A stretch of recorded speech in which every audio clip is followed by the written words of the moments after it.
Hey guys, Trooper D5821 here, and today I want to do a real quick video on the difference between marksmanship shooting, marksmanship stance, tactical shooting, and tactical stance.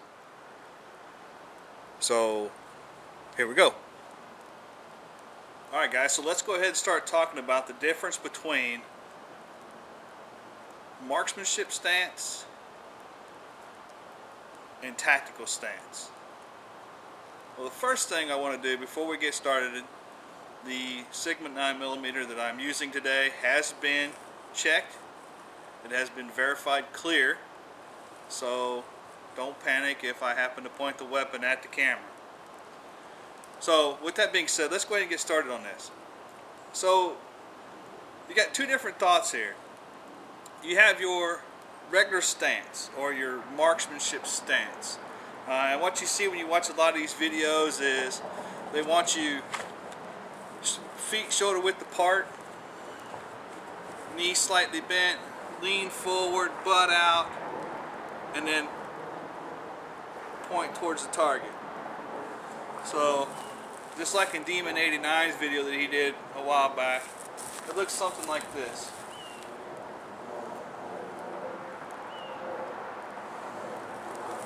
Well, that's fine if you're just doing marksmanship shooting. You don't have to worry about obstacles, there's no moving, you're static. So again, that's just fine. But you don't want to do marksmanship shooting or marksmanship training if you're actually training for everyday carry, self-defense, stuff like that. You want to be more of a tactical training, so to speak. So the way we learned it, and there's an actual name for this stance, and I don't want to tell you the wrong name, so I'm not going to tell you. We basically called it the boxer stance. You start off with your feet shoulder width apart, take about a half step back, just kind of like you're boxing, okay, knees slightly bent, alright, but what that does is it makes you a little more stable. Okay, but it also takes your weapon away from your attacker. Alright, granted it's maybe 3 to 6 inches depending on how big a step you take, but it takes it a little bit further away from your attacker. Okay, now when you're working on your marksmanship in this stance, this is when you want to worry about your body alignment, sight picture. You want to worry about your breathing, your trigger control. You want to worry about concentrating on pulling that trigger straight to the rear. But you want to be more tactical, so you want to be more of a defensive stance. And again, whenever you pull the weapon up and out, you're pulling it up shoulder height to where your sights should be either right in front of your eyes or just below your eyes, where you're looking over the top of the gun. Now this is tactical. Alright? Now at this moment I have both eyes open. Now you're shooting at the range, you're shooting 15 yards down the range, you're shooting 45 feet. Chances are, if you're working on your marksmanship and you're using this stance, you're going to shut your weak eye and you're going to be using your strong eye only. Alright, but I can promise you that if it goes into a situation where you are having to use your weapon for the defense of yourself or the defense of others, you're not going to be walking around with one eye closed and go like this. Why are you not going to do that? Because that's going to limit your field of view. Alright? So the difference between marksmanship stance, shoulder width apart, butt kind of back, leaning forward, arms straight out in front of you, weak eye closed, in proper alignment, proper sight picture, that's what they're going to teach you. Alright? If you practice this all the time, when it hits the fan, that's going to be what you're going to do. Hey, wait, bad guy. And you're going to get down here. Well, you're squared up to the target. You've just given him all this area to shoot at. Okay? So again, defensive posture. Now you've cut down the amount of target they have to shoot at. It also gives you the ability to go from here to the kneeling if you need to get behind cover or concealment. Alright? It also gives you a tactical thing. You're more sturdy. You're still bending at the knees. You're still pointing right down towards downrange. You're still leaning forward slightly, but this makes you also more sturdy. And now from this position, I can go into the kneeling.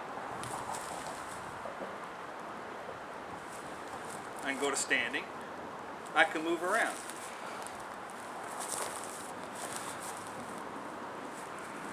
And the thing you want to practice when you're doing this, when you're practicing your tactical shooting, you want to practice with both eyes open.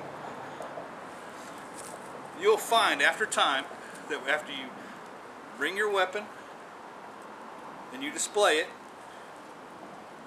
that after you've done it enough times, muscle memory will put that front sight right between the rear sight, right where it's supposed to be. So you can look with both eyes. You'll see two front sight posts. But one of those front sight posts will be right dead center of your rear sight. And that's what you want to do. Again, typically, most gunfights, home defense, self-defense, you're talking 1 to 7 yards. So you shouldn't be standing there with one eye closed and all this. You should be able to go ahead, present it, point it, keeping both eyes open, finding your front sight post, putting it on your target, keeping both eyes open, and that allows you to have both your peripheral vision. Maybe it will help cut down on the tunnel vision as long as you're staying aware of what's going on. So that's the two biggest differences. The other thing too that I want to remind you of, whenever you're using your weapon for self-defense, or you're having to possibly try to get your family, loved ones or others, from an active shooter, say at a mall or a restaurant, at a store, and you're trying to get them out of danger into a safer place, as you're going through there and you're clearing it basically as you go along, anywhere your head goes, your weapon should go. Okay? Now if you notice, I went down to the ready position as I went in front of the camera, because I'm not going to point the gun at you. The only other time that you're going to go from here, from the presentation to the ready, is if you've got bystanders in front of you, because again, you don't want to point your weapon at anything that you're not ready to shoot or destroy. Alright? Or you're working as a team, and maybe you're doing an inch, or maybe you've got people running in front of you for whatever reason. You're not going to keep your weapon trained for if they're running in front of you. You're going to go ahead and put it down to the ready. Alright? So, let's just say again, your gun goes wherever your head goes. Now, if I've got a buddy over here that's helping me, whenever I turn my head to talk to him, I'm not going to go like this. I'm going to keep my weapon trained there. I'm going to glance over real quick, and I'm going to communicate what I need to communicate, or get the communication that he needs to communicate to me, and then I'm going right back ahead where I need to take care of business. And again, if you look, I'm in a defensive stance. I'm steady. I'm stable. Okay? And this also allows me to also eliminate a lot of my target to the threat. Alright? So hopefully that makes some sense. So whenever you're working on your tactical versus marksmanship, remember what you're training for. If you're just training for marksmanship purposes, go ahead.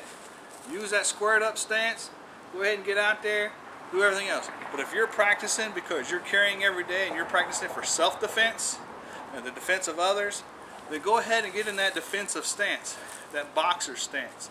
Practice on getting your body aligned so that you can still work on marksmanship. You can still work on your muscle memory.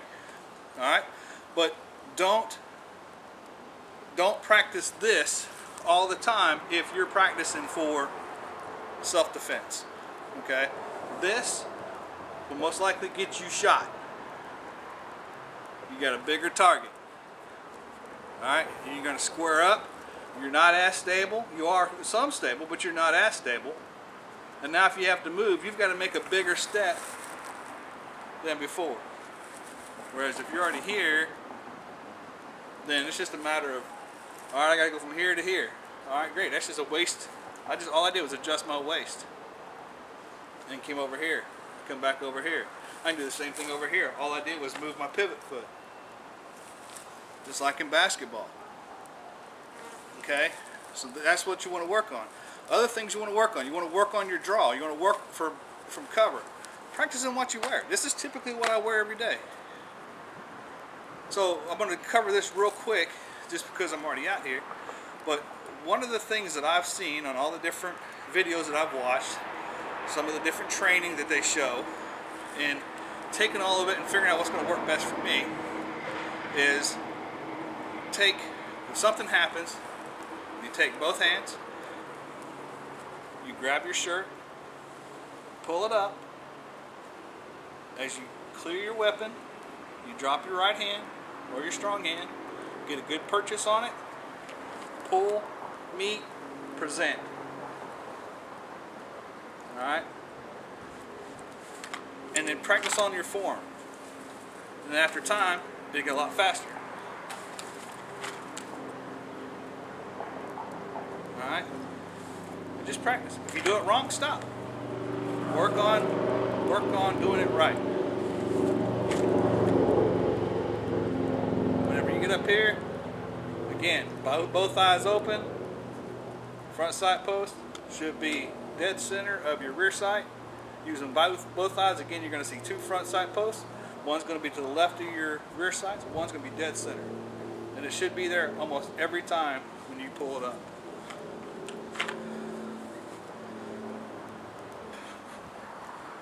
Okay guys, like I said, just a real quick video to talk of the difference between marksmanship stance and tactical stance. And remember, train the way you're going to fight. Again, if you're practicing just for marksmanship purposes, you're not carrying it for self-defense, you're not carrying it for home defense, you're just doing it to go out and have fun, fantastic. Use that marksmanship stance.